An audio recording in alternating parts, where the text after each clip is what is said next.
এখানে দেখো আমরা যদি পুরো নামটাকে লিখি, ব্যবকলন এর ইংরেজি হচ্ছে ডিফারেন্সিয়েশন। ডিফারেন্সিয়েশন মানে হচ্ছে ব্যবকলন বা অন্তরীকরণ, ব্যবকলন বা অন্তরীকরণ।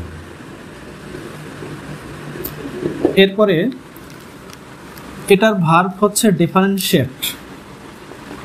ডিফারেন্সিয়েট এর অর্থ হচ্ছে ব্যবকলন করা, ব্যবকলন করা বা অন্তরীকরণ করা, যে অন্তরীকরণ করা।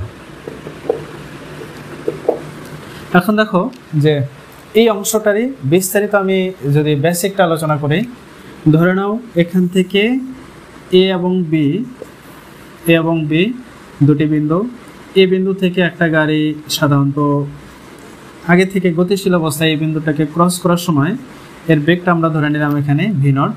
তো টি সময়ে এস দূরত্ব অতিক্রম করে যখন বি বিন্দুতে পৌঁছায় তখন বেগের পরিবর্তন হয়ে হচ্ছে ভি, আমরা এটা ধরে নিই। তো এখন দেখো যে এ থেকে বিতে টি সময়ে এস দূরত্ব অতিক্রম করে বেগের পরিবর্তন হচ্ছে ভি। তাহলে আমরা এ বি চলার পথটাকে যদি অসংখ্য ছোট ছোট অংশে বিভক্ত করে নিই, ছোট ছোট অংশে যদি বিভক্ত করে নেই, তাহলে আমরা যে কোনো একটা ছোট্ট একটা অংশের আলোচনাটা এখানে নেব। ধরে নিই এই অংশটুকু আলোচনা আমরা এখানে নিচ্ছি, মানে খুবই ছোট ছোট অংশে যদি আমরা এটাকে বিভক্ত করে হিসাব করি। তো এখন দেখো যে যেহেতু এখানে আমরা দেখাচ্ছি যে V greater than V naught, এর অর্থ হচ্ছে বেগের বৃদ্ধি এখানে হয়েছে, মানে প্রতি একক সময়ে বেগের ন্যূনতম যে বৃদ্ধিটা, এই বৃদ্ধির অংশটুকুকে আমরা এখানে ছোট ছোট অংশ বেগ বৃদ্ধির হারটাকে বোঝাচ্ছি। এখন দেখো যে শুরু থেকে এই শেষ বিন্দু পর্যন্ত আমরা যে ক্ষুদ্র অংশটা নিলাম, এই ক্ষুদ্র অংশের শেষ পর্যন্ত এটা বেগ হচ্ছে মনে করো ভি টু, আর শুরু থেকে এই প্রথম অংশটুকু এখানে এর বেগটা হচ্ছে ভি ওয়ান। তাহলে এখন দেখো তো এখানে হচ্ছে বেগের পরিবর্তন যেটাকে আমরা বলি V two minus V one, অর্থাৎ এই ক্ষুদ্র অংশের জন্য এখান থেকে এই অংশে তোমার বেগের পরিবর্তন মানে বেগ বৃদ্ধি হচ্ছে ডেল্টা ভি, যেটা হচ্ছে খুবই খুবই খুবই ছোট। এখন দেখো যে এটাকে আমরা যদি দূরত্বের হিসাবে হিসাব করি, তাহলে ধরে নাও যে এখান থেকে এই পর্যন্ত হচ্ছে এস টু আর এখান থেকে এই পর্যন্ত হচ্ছে এস ওয়ান। তাহলে এখানে তোমার দূরত্বের যে ব্যবধান সেটা হচ্ছে অতি ক্ষুদ্র delta S equal S two minus S one. আমরা সাধারণত জানি যে ক্ষুদ্রাতি ক্ষুদ্র পরিবর্তনের ক্ষেত্রে ডেল্টা এই অংশটা এই সাইনটা ব্যবহার করা হয়। এখন দেখো যে এ থেকে এই অংশটুকু যাওয়ার জন্য প্রয়োজনীয় সময় যেটা লেগেছিল মনে করো টি টু, আর এখান থেকে এ পর্যন্ত প্রয়োজনীয় সময়টা হচ্ছে টি ওয়ান। তাহলে এখন এই জায়গায় আমরা ধারাবাহিকভাবে এই অনুসারে সময়ের ব্যবধানটা আমরা লিখতে পারি টি টু মাইনাস টি ওয়ান। এখন দেখো যে এখানে সময়ের সাথে বেগের পরিবর্তন হচ্ছে। এখন এই সময়টা আসলে কতটুকু? সময়টা হচ্ছে এত ছোট, মানে এত নগণ্য, যেটা শূন্যের কাছাকাছি কিন্তু সরাসরি শূন্য নয়। তাহলে এই ব্যাপারটাকে আমরা এখানে বলতে পারি যে সময় ব্যবধানটা যদি শূন্যের কাছাকাছি হয়, ওটাকে আমরা ক্যালকুলাসের ভাষায় বলি যে সময় ব্যবধান শূন্যের কাছাকাছি, মানে ডেল্টা টি লিমিট জিরো। আবার দেখো যে সময় ব্যবধানটা মানে এখান থেকে এই পর্যন্ত যদি টি টু সময় লাগে আর এখান থেকে পর্যন্ত টি ওয়ান, তাহলে এই ক্ষুদ্রতর অংশটুকু যাওয়ার জন্য যে অতি নগণ্য সময় প্রয়োজন, এই সময়টা হচ্ছে শূন্যের কাছাকাছি কিন্তু শূন্য নয়। তাহলে সেই ক্ষেত্রে আমরা যেটাকে লিখি যে শূন্যের কাছাকাছি কিন্তু শূন্য নয়, সেটাকে আমরা এইভাবে লিখি ডেল্টা টি লিমিট জিরো। তাহলে এই সময়ের সাথে তোমার বেগের পরিবর্তন, মানে এখান থেকে এই অংশটুকু বেগের যে পরিবর্তন অতি ক্ষুদ্র সময়ের ব্যবধানে, দেখো সময় ব্যবধান শূন্যের কাছাকাছি হলে সময়ের সাথে বেগের পরিবর্তনের হারকে, বেগের মানে পরিবর্তনের হার সেটা হচ্ছে ডেল্টা ভি। তাহলে অতি ক্ষুদ্র সময় ব্যবধানে সময়ের সাথে বেগের পরিবর্তনের হারকে, যেটাকে আমরা বলি ত্বরণ, এই অংশটাকে আমরা বলি ত্বরণ, যেটা ক্যালকুলাসের ভাষায় এইভাবে বলতে হয় ডেল্টা টি লিমিট জিরো, অর্থাৎ সময় ব্যবধান শূন্যের কাছাকাছি হলে সময়ের সাথে বেগের পরিবর্তনের হারটাকে এখানে ত্বরণ বলা হচ্ছে। তো অনুরূপভাবে তুমি এখানে এটাও বলতে পারো যে সময় ব্যবধান যদি শূন্যের কাছাকাছি হয় ডেল্টা টি লিমিট জিরো, অর্থাৎ ডেল্টা টি এক্সটেন্ড টু জিরো, এটার উচ্চারণ হচ্ছে এই যে সময় ব্যবধান শূন্যের কাছাকাছি মানে এক্সটেন্ড টু জিরো, মানে সময় ব্যবধান শূন্যের কাছাকাছি হলে এটাকে সময়ের সাথে তোমার সরণের পরিবর্তনের হার যেটাকে বলা হয়, এটাকে বলা হচ্ছে বেগ ভি, এটাকে বলা হচ্ছে বেগ ভি। আমরা এখানে মনে রাখার জন্য আমরা নবম দশম শ্রেণীতে যেটুকু পড়েছি ত্বরণ এ সমান হচ্ছে v/t, ওটার সামনে জাস্ট হচ্ছে ডেল্টা সাইন এবং লিমিট সময়ের ব্যবধান সহ, মানে এটা হচ্ছে সময়ের সীমা। তো এখন দেখো যে এটাকে আরেকভাবে লেখা যায়, এই অংশটুকুকে আমি যদি এইভাবে লিখি ডেল্টা টি, এটাকে যদি উঠিয়ে দিই তাহলে এটাকে আবার এই যে এইভাবেও লেখা হয় dt, এই যে dt অফ v, এই যে dt অফ v, এটার উচ্চারণ হলো dt অফ v, অর্থাৎ সময়ের সাপেক্ষে বেগটাকে ব্যবকলন করা, এখানে সময়ের সাপেক্ষে বেগকে ব্যবকলন। আর এটাকেও তুমি যদি এভাবে লেখো তাহলে এখানে লিখতে পারি যে dsT, উচ্চারণ হচ্ছে dt অফ হচ্ছে s, অর্থাৎ সময়ের সাপেক্ষে এখানে সরণকে ব্যবকলন করা হচ্ছে। এটা হচ্ছে যে ক্যালকুলাসের ভাষা আমাদেরকে বলতে হয়, মানে ডিফারেন্সিয়েশনের জন্য। এই জায়গাটায় আমরা এখানে বলতে পারি যে সময়ের সাপেক্ষে ব্যবকলন অপারেটর, যেটাকে আমরা বলি ddt। দেখো সময়ের সাপেক্ষে ব্যবকলন অপারেটর,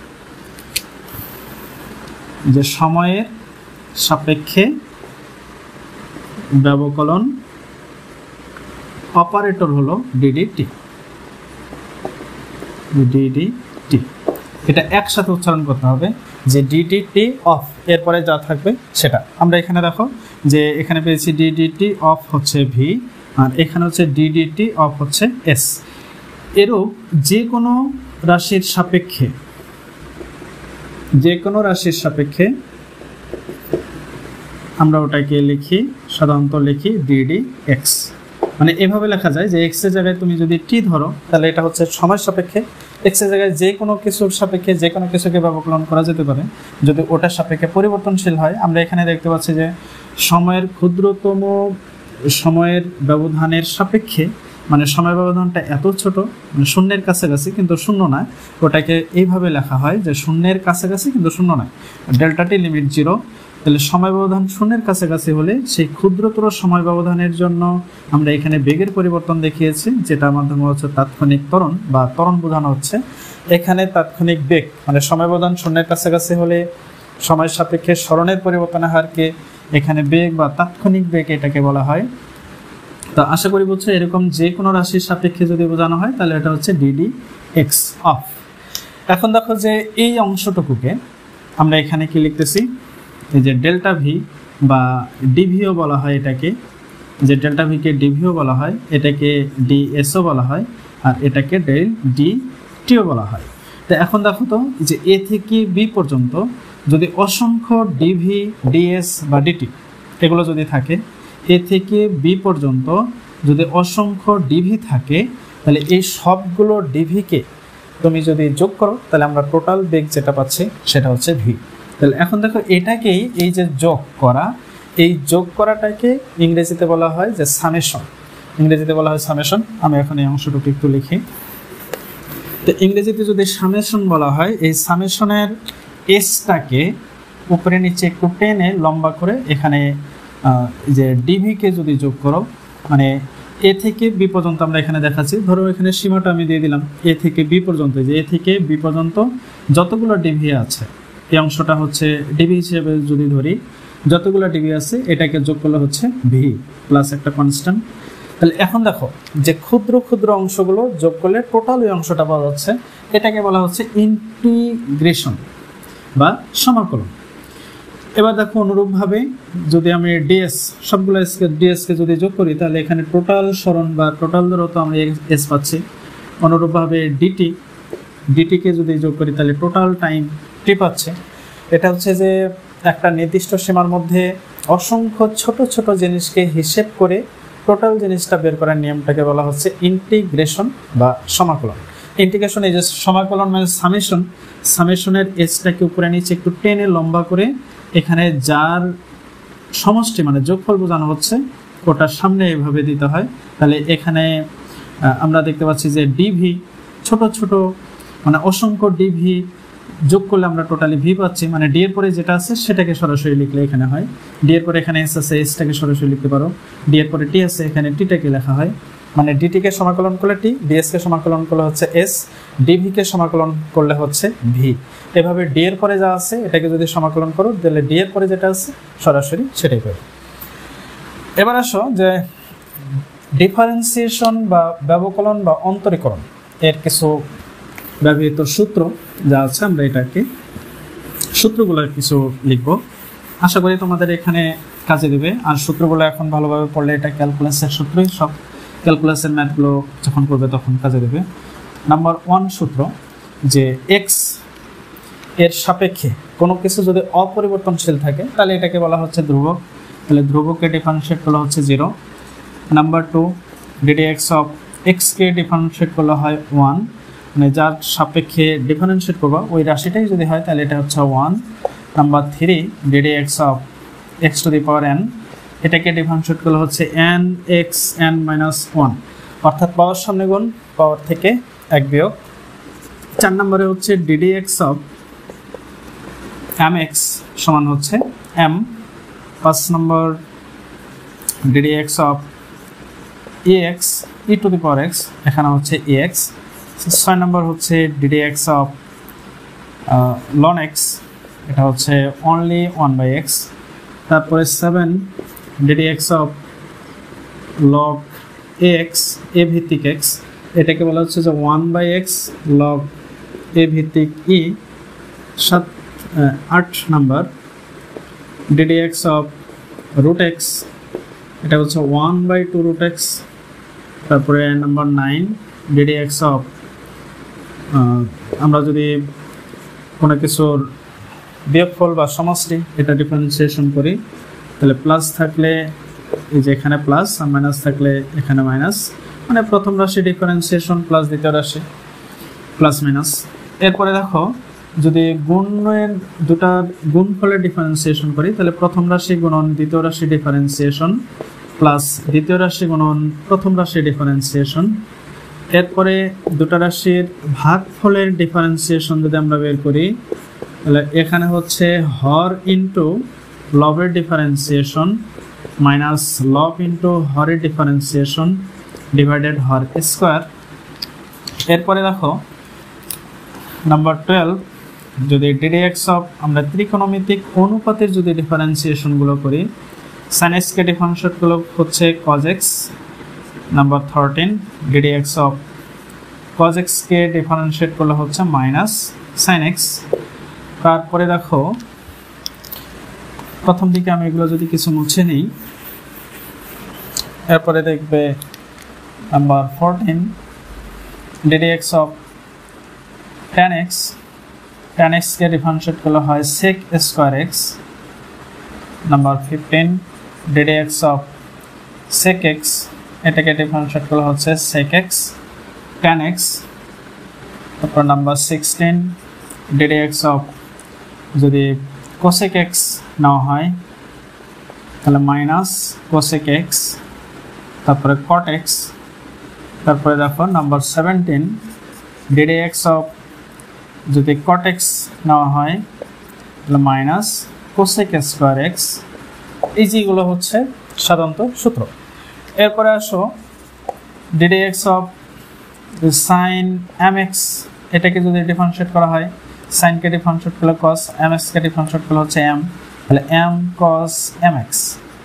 ঠিক অনুরূপভাবে আমরা এখানে লিখি নাম্বার 19 ডিডি এক্স অফ ধরো C of F of x, এটাকে যদি ডিফারেন্সিয়েট করা হয় এটাকে সামনে নিয়ে এক্স এক্সের সাপেক্ষে এক্স ফাংশনটাকে ডিফারেন্সিয়েশনের মানটা এখানে ধরতে হবে। এই হচ্ছে আমার ব্যবকলনের মোটামুটি সূত্র। এখন দেখো এটা দিয়ে আমি ছোট্ট একটা যদি ম্যাথমেটিক্যাল প্রবলেম নেই তাহলে ব্যাপার হচ্ছে ধরে নাও কোনো একটা রাশি,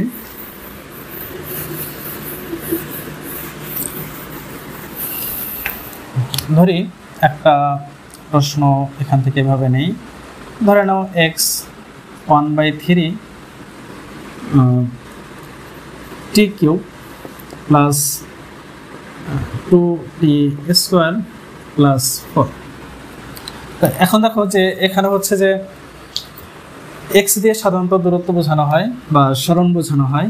তো এটাকে তুমি যদি ডিফারেন্সিয়েশন করো ডিডব্লিউ আর টু টি, তাহলে আমরা এটাকে এইভাবে লিখি DD T of x equal হচ্ছে ডিডি টি 1/3 t cube plus 2 square plus হচ্ছে এখানে 4। তাহলে এখন দেখো যে সময়ের সাপেক্ষে সরণকে ডিফারেন্সিয়েট করলে যেটাকে আমরা পাই বেগ, এখানে প্রশ্নটা যদি এভাবে হয় যে হলে 3 সেকেন্ড পর বেগ কত, 3 সেকেন্ড পরে বেগ কত, ধরে নাও এটা আমার হচ্ছে প্রশ্ন। তাহলে দেখো সময়ের সাপেক্ষে সরণকে ডিফারেন্সিয়েট করলে আমরা পাচ্ছি বেগ বা দ্রুতি, এখানে 1/3 ইন্টু, একটু খেয়াল করে যে টি এর সাপেক্ষে টি কিউবকে আমি এখানে ডিফারেন্সিয়েট করতেছি, মানে এক্স এর সাপেক্ষে দেখো x two the power N K differentiate করলে পাওয়ার সামনে গুণ, পাওয়ার থেকে এক হচ্ছে বিয়োগ, তাহলে এখানে টি এর উপর পাওয়ার হচ্ছে 3, তাহলে পাওয়ার সামনে গুণ করো, এবার টি লেখো, টি লেখার পরে 3 - 1 প্লাস এখানে 2, এই যে 2, আবার এখানে টি এর উপর পাওয়ার আছে 2, মানে টি এর সাপেক্ষে টি স্কয়ারকে ডিফারেন্সিয়েট করলে পাওয়ার সামনে গুণন আর পাওয়ার থেকে হচ্ছে 1 মাইনাস, এন্ড টি এর সাপেক্ষে এখানে টি এর কোনো কিছু নাই, এই জন্য ওটা হচ্ছে কনস্ট্যান্ট, এটা হবে 0। তাহলে এখানে কত আসে 3 3 কাটা, টি স্কয়ার আসবে প্লাস 4 টি। এখন দেখো যে 3 সেকেন্ড পর, টি সমান 3 সেকেন্ড পর বেগ হচ্ছে ভি সমান এখানে টি 3 স্কয়ার প্লাস 4 ইন্টু যে 3, অর্থাৎ 9 প্লাস 12, এখানে আমরা একটা লিখতে পাচ্ছি 21 মিটার পার সেকেন্ড। যদি এটা মিটার পার সেকেন্ড এককে আমরা ধরি, তাহলে দেখো যে যদি সময়ের একক সেকেন্ড আর দূরত্বের একক মিটার নির্দেশিত হয়, এটাকে যদি এইভাবে মিটার নির্দেশিত মানে নির্দেশনা দেওয়া হয়, তাহলে এই ক্ষেত্রে